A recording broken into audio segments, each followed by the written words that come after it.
स्वागत है श्वेता जी आपका बहुत-बहुत इंडिया स्पीक्स डेली धन्यवाद पर। धन्यवाद संदीप जी और आईएसडी के सभी मित्रों को, श्रोताओं को, दर्शकों को मेरा नमस्कार।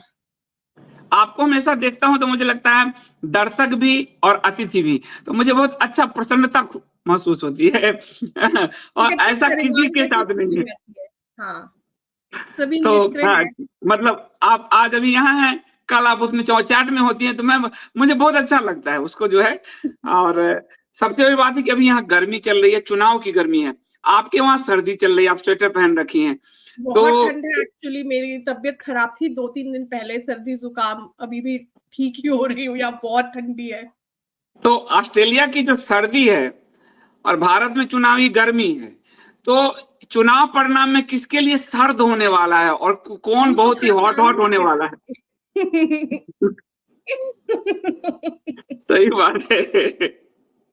तो अच्छा, तो आप विश्लेषण कीजिए, आपका विश्लेषण तो मैं क्या बोलूंगा, क्योंकि मुझे बहुत मजा आता है आपका विश्लेषण रोज पढ़ने में। तो आपने बहुत मतलब इस बार जो आपने विश्लेषण किया वो बड़ा डीप अंदर जाके किया है। तो चुनाव के पहले 2 चरण आपने देखे हैं।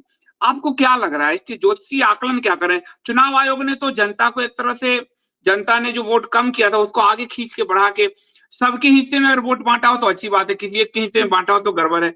तो ये क्या दिखा रहा है? ये सब क्या हो रहा है?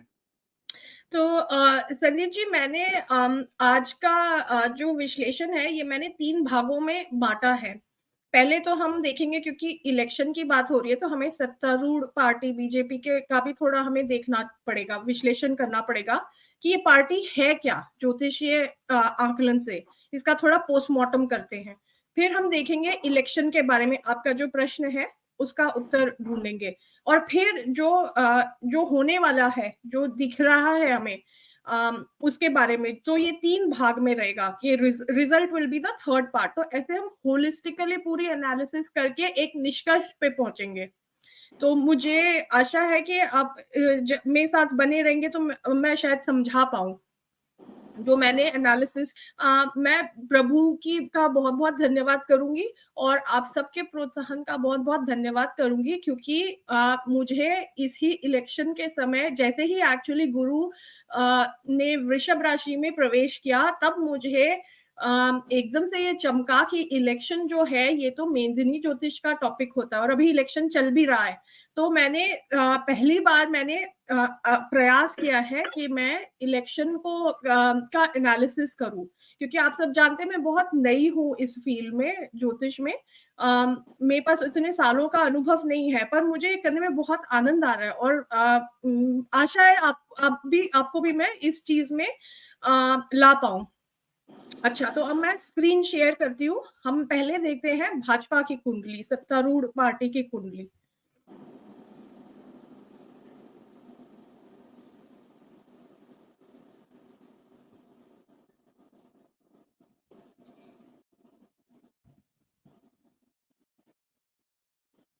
जी, आपको दिख रही है स्क्रीन पे?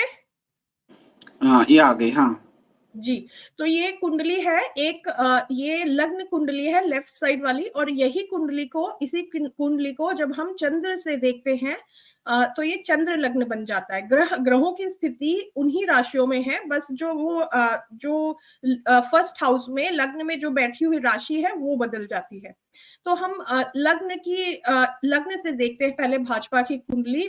मिथुन लग्न की कुंडली बनती है, और इसका जो भाजपा का, अभी हम यहाँ से काउंट करते, थोड़ा थोड़ा सिखाती भी चलती हूँ आप सबको। तो ये होता है प्रथम भाव, first house, second house, third house, fourth house, fifth house, ऐसे करके पूरे 12 भावों की एक कुंडली बनती है। तो मिथुन लग्न है, फिर ये हो गया अगली राशि 4 नंबर की कर्क, और यहाँ पे सिंह।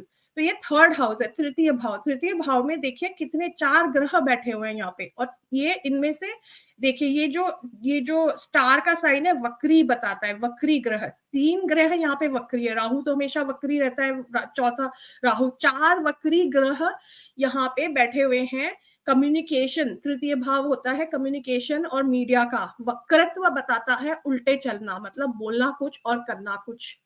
ये कम्युनिकेशन के भाव में, और ये पड़ोसियों का भी भाव होता है। तो हमको ये पता चल रहा है यहाँ पे देख करके कि जब भी भाजपा इस पार्टी के का जब कार्यकाल होता है तो पड़ोसियों के साथ में क्यों संबंध बिगड़ते हैं भारत के। अभी हम जैसे देख रहे हैं 10 सालों में कोई पड़ोसी हमारा हमारा साथ नहीं देता। मित्रों का भी भाव होता है। जितने हमारे मित्र थे, रशिया हुआ इजराइल हो गया, हम सोचते थे अमेरिका साथी है, वो भी नहीं है। तो देखिए कितना कुछ बता रहे हैं ये 4 वक्री ग्रह भाजपा के तृतीय भाव में बैठ करके। अच्छा, अब हम आगे चलते हैं। ये चतुर्थ भाव, पंचम भाव, षष्ठ भाव, यहाँ पे नीच का चंद्रमा बैठा है। देखिए नीचे का साइन है नीच। ये इसलिए है कि वृश्चिक राशि में चंद्रमा नीच का होता है। चंद्रमा क्या बताता है? हमारे मेंटालिटी बताता है, हमारा माइंड, हमारा सोचने की शक्ति बताता है चंद्रमा। और वही हम लग्न कुंडली में देखें तो चंद्रमा लग्न में बैठा हुआ चंद्रमा, मतलब लग्न में नीच का चंद्रमा बैठा हुआ है, इसका ये अर्थ है, मतलब नीचता की मेंटालिटी है, ये बता रहा है पार्टी का। इसके आगे चलते हैं तो सप्तम भाव में कोई ग्रह नहीं है, अष्टम में नहीं है, पर नवम में लग्नेश जो मिथुन राशि है 3 नंबर की, उसका जो रूलर होता है बुध होता है। बुध यहाँ पे बैठा हुआ है शनि की राशि में केतु के साथ में। बुध होता है, this is another sign, Ketu के साथ में बैठा है। बुध जो होता है ये हमारे इंटेलेक्ट का कारक होता है, बुद्धि का कारक होता है, जो हम कहते हैं उसका कारक होता है, बिजनेस का कारक होता है, कई चीजों का होता है, आगे और देखेंगे। फिर इसके दशम भाव में सूर्य बैठा है।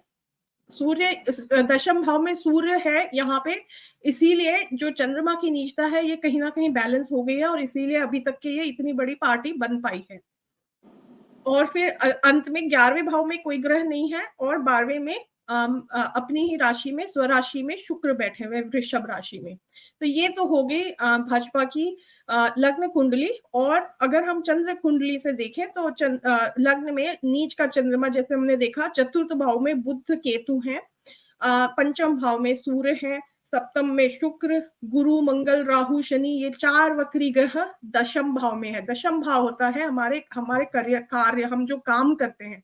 देखिए ये कह के कुछ आए और इन्होंने किया कुछ और। इतना बड़ा मैंडेट पब्लिक ने, और इन्होंने हिंदुओं से मैंडेट लिया और इन्होंने मुस्लिम्स के सारे काम किए। ये दूसरी हिंट मिल रही है। अब हम थोड़ा सा इनको इसके उसमें देखते हैं नक्षत्रों के हिसाब से। सॉरी, ये वाली नहीं है, फिर से करती हूँ मैं।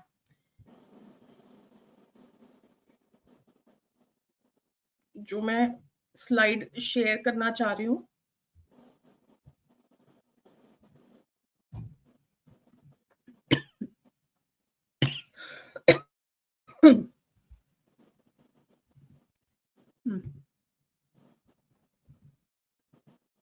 जी अब ये वाली मैं शेयर कर रही हूँ, दिखा?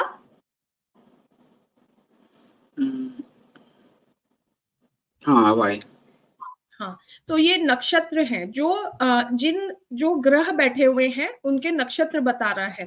तो यहाँ पे बुध जो है वो बता रहा है कुंभ राशि में पूर्वा भाद्रपद नक्षत्र में में बुध बैठे हुए हैं, जो लग्नेश है। बुध जरूरी क्यों है? क्योंकि बुध, याद है मैंने कहा था लग्न कुंडली, भाजपा की लग्न कुंडली में बुध जो है वो लग्नेश है, इसलिए बुध यहाँ पे जरूरी हो जाते हैं।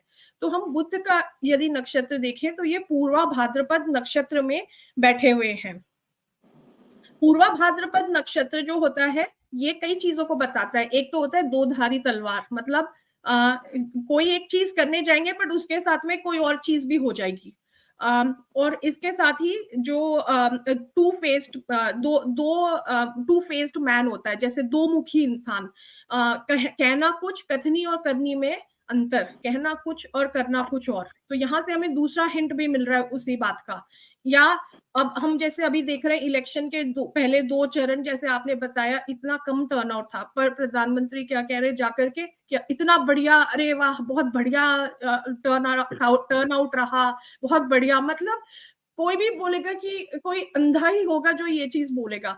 तो ये दिख रहा है कि कितना झूठ बोलना, तो झूठ बोलने वाली जो प्रवृत्ति है वो भी यहाँ से हमें दिख रही है पूर्वा भाद्रपद। अच्छा, इंटरेस्टिंग बात ये है कि पूर्वा भाद्रपद ही नक्षत्र में जिस दिन इलेक्शन अनाउंस हुए थे उस दिन भी शनि थे पूर्वा भाद्रपद नक्षत्र में।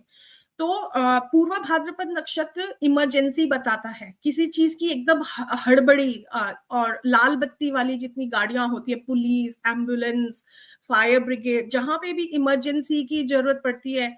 और शनि आप सोचिए, मूल इस समय गोचर में शनि कुंभ राशि में अपनी मूल त्रिकोण राशि में इतने पावरफुल होकर के स्थित है।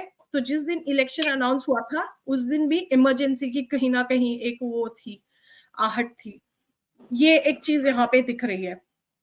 अच्छा, पूर्वा भाद्रपद नक्षत्र को थोड़ा सा और अगर हम देखते हैं तो उसमें हमें ये दिखता है कि पूर्वा भाद्रपद के जो देव है वो अज हैं, जो एक रुद्र हैं, उनका 11 रुद्रों में नाम आता है। अज एक पद, एक सेकंड,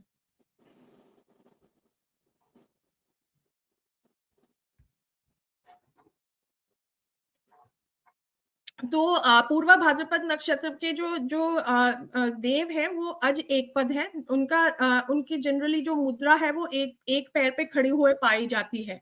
और हम जानते हैं काशी में आपने भी बहुत उठाया था, काशी में जो विध्वंस हुआ है शिव जी के वहां पे, तो कहीं ना कहीं जब इन्होंने शिव मंदिरों का काशी में और इन जनरल मंदिरों का विध्वंस किया था तो कहीं ना कहीं इन्होंने अपने पैरों पे कुल्हाड़ी मार ली है।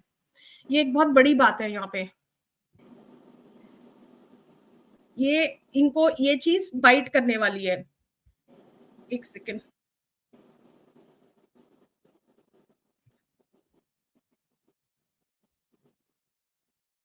हाँ, तो ये चीज इन्हें कहीं ना कहीं पे बाइट करने वाली है। आज एक पद, हाँ, तो शिव जी का एक तो इनको श्राप जरूर लगे कहीं ना कहीं इनको, और फिर शंकराचार्य जी का, जब राम मंदिर का चल रहा था तो इतने सारे, और ये इतने सारे शंकराचार्य खड़े भी करते जा रहे हैं, फेक शंकराचार्य, तो वो भी एक है। तो शिव जी का भी इनको कहीं ना कहीं बहुत बहुत उनका रौद्र रूप देखने को मिलेगा। एक इंटरेस्टिंग बात और है, वो हम वापस से यदि हम चलते हैं भाजपा की कुंडली में तो देखिए बुध और केतु साथ में बैठे हुए हैं। ठीक है, बुध जो है वो बहुत इम्प्रेशनेबल प्लैनेट होता है। इम्प्रेशनेबल मतलब वो जिसके साथ रहता है वैसी ही प्रवृत्ति को वो में ढल जाता है। और केतु क्या होता है, डबल हीलिक्स होता है डीएनए का। तो हमारा जो डीएनए होता है उसमें डबल हीलिक्स होता है, तो केतु ऐसे कोई भी स्पाइरल चीज को डिनोट करता है, दर्शाता है। तो हम उससे आपको कुछ ध्यान आया संदीप जी, भागवत जी का जो वो था डीएनए एक है, तो वो लग्नेश हाँ, केतु के साथ बैठा है। वो जो बयान था वो भी यहीं से दिख रहा है कि ये जो है ये डीएनए की बातें करते हैं, और बुद्ध जहां पे बैठा है और ये किसके डीएनए के और किसका डीएनए कैसा है वो यहाँ पे दिख रहा है हमें।